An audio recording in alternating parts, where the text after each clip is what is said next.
আর এই মুহূর্তে ছবি আমরা জানবো, সরাসরি কথা বলবো। অর্ণব মুখোপাধ্যায় আমাদের প্রতিনিধি রয়েছেন। অর্ণব, একেবারে এইটা পুলিশের তরফ থেকে স্পষ্ট করে দেওয়া হয়েছিল যেহেতু পুলিশের কোনো অনুমতি নেই, তাই এই যে মিছিল, এই যে নবান্ন অভিযান কর্মসূচি তাকে আটকে দেওয়া হবে, সেই মতো আটকে দেওয়া হয়েছে। রাস্তায় আন্দোলনকারীরা বসে পড়েছেন।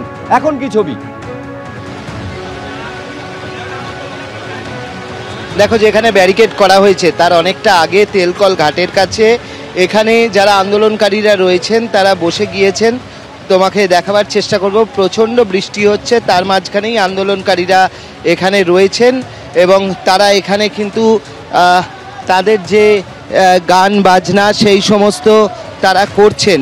তোমাকে দেখানোর চেষ্টা করব যে প্রচুর ছাতার ভিড়, সেই ছাতার ভিড়ের মাঝখানে তোমাকে দেখাবো যে এখানে গান হচ্ছে।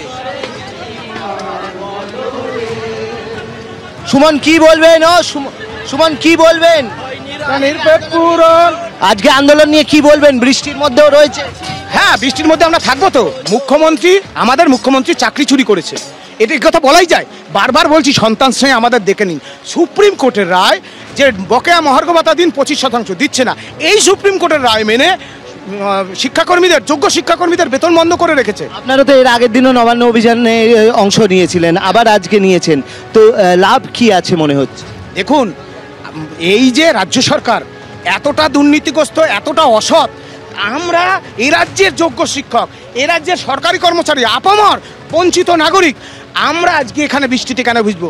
মুখ্যমন্ত্রী ওখানে ওই অনুব্রত মণ্ডলের মতো কুলাঙ্গারদের নিয়ে মিটিং করছে। মুখ্যমন্ত্রী বলুক তিনি কখন আসবেন, আমরা অপেক্ষা করব। অবশ্যই আমি তোমাকে দেখাবো যে এই মুহূর্তে বৃষ্টির মধ্যেও কেউ মাথায় ফ্লেক্স ঢাকা দিয়েছেন, কেউ ছাতা দিয়েছেন, দিয়ে তারা গান গাইছেন এবং তাদের সেই আন্দোলনের ভাষা যে গান সেটা শুনে নেওয়ার চেষ্টা করব।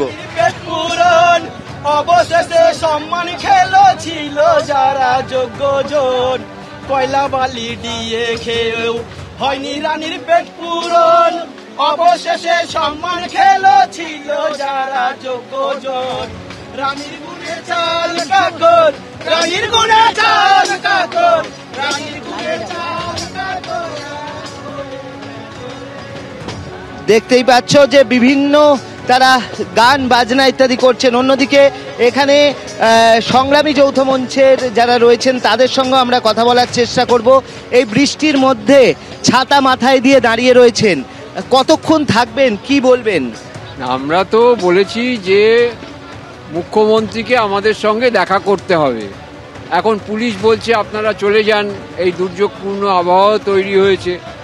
এবারে সেই অবস্থায় আমরা যতক্ষণ আমাদের এই লড়াই চালানো সম্ভব আমরা সেইভাবেই এখানে এই লড়াই চালিয়ে যাব, কারণ এই অন্যায়ের প্রতিবাদ আমরাই করছি। সেই টেনাসিটি আমরা সংগ্রামী যৌথ মঞ্চ থেকে দেখিয়েছি। প্রায় কোনো ছাউনি নেই, কিছু নেই, তার মধ্যেও কি আপনারা বসে থাকবেন? হ্যাঁ, আমরা আপাতত যতক্ষণ আমাদের এই সামর্থ্য আছে আমরা সেখানে আমাদের অবস্থান জারি রাখব। যতক্ষণ সামর্থ্য আছে তাদের এই অবস্থান তারা জারি রাখবেন। তোমাকে দেখাচ্ছি যে দূরে এখানে যেরকমভাবে তারা রয়েছেন, দূরে দেখতেই পাচ্ছ যে পুলিশও কিন্তু দূরে দাঁড়িয়ে রয়েছে। মাঝে মাঝে পুলিশের পক্ষ থেকে আসা হচ্ছে, তাদের সঙ্গে কথাবার্তা বলা হচ্ছে, কিন্তু কোনো সমাধান বেরোয়নি। বহু মানুষ রাস্তাতে রয়েছেন, কেউ কিছু আশপাশে যে ছাউনি অঞ্চলগুলো রয়েছে সেগুলোকে খোঁজার চেষ্টা করেছেন, কিন্তু তাদের এই অবস্থান এই মুহূর্তেও কিন্তু চলছে।